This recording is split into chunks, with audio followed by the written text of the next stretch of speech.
actuellement dans un système et une société qui fait que le genre construit et sclérose en tout cas des comportements des individus. Et l'idée donc de pouvoir en fait travailler sur les masculinités, c'est de pouvoir remettre en cause ce système-là qui est plutôt lié à la violence, à la fois pour les hommes et évidemment pour les femmes, mais aussi pour les enfants, pour le vivant lui-même, parce que c'est un système d'oppression et c'est un système de reproduction des dominations, ou en tout cas de mauvaise communication vis-à-vis de soi et vis-à-vis des autres et de ses rapports. C'est un enjeu crucial pour lutter contre les inégalités, l'asymétrie et la hiérarchie entre les hommes et les femmes.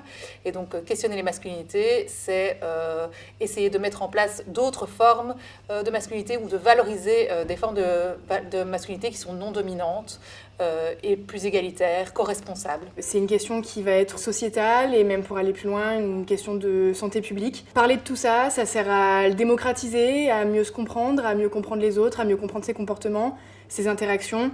Dans le cadre du soin, ça a son importance pour toutes les questions auteurs et victimes, pour les questions de les VSS, les violences sexistes et sexuelles, sur la violence conjugale, sur beaucoup de choses qui questionnent le patriarcat et du coup ce qui en découle et les violences qui peuvent en découler.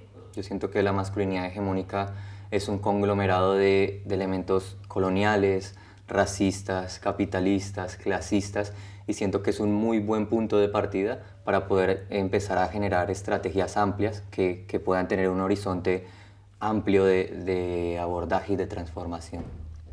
Évidemment, il est temps de réinjecter un peu de douceur, d'amour dans cette société et donc forcément de questionner le pouvoir qui est masculin.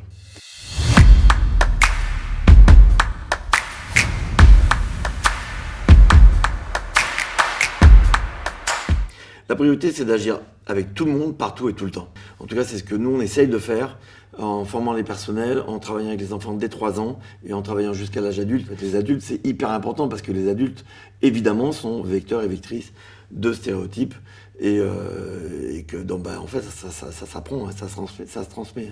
Leur ouvrir un espace d'échange, un espace de parole pour s'exprimer sur leurs ressentis, ce qu'ils vivent, ce qu'ils vont vivre peut-être aux autres. Souvent en atelier, on a quand même l'impression que les personnes qui se sentent les plus concernées, c'est les filles.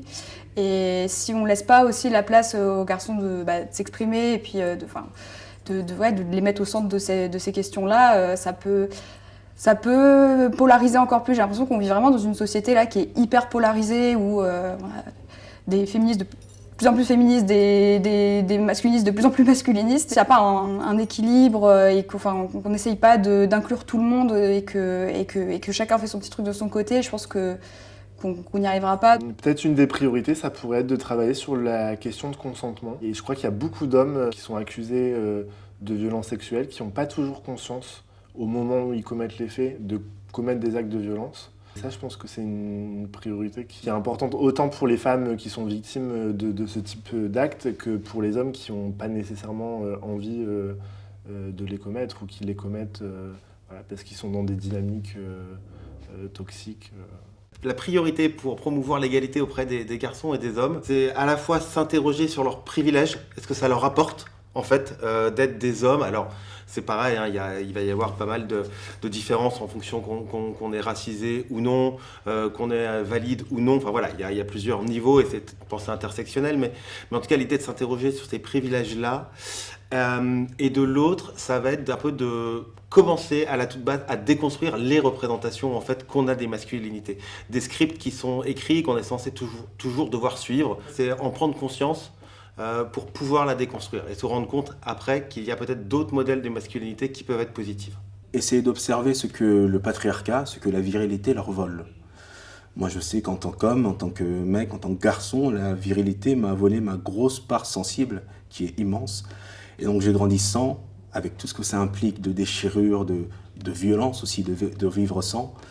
Et je pense que là, on a un gros coup de projecteur à faire, à mettre dans cette zone silencieuse, tapis dans l'ombre, qui est où sont passées les larmes des hommes, où sont passés les cœurs des hommes, où sont passées les sphères intimes, les émotions des hommes. Et on a un énorme travail à faire, un gain incroyable. Il faut qu'on y aille, qu'on y retourne. Ça implique beaucoup d'introspection et ça implique aussi de questionner Ouais, notre position, clairement. Donc je pense que on a un intérêt immense.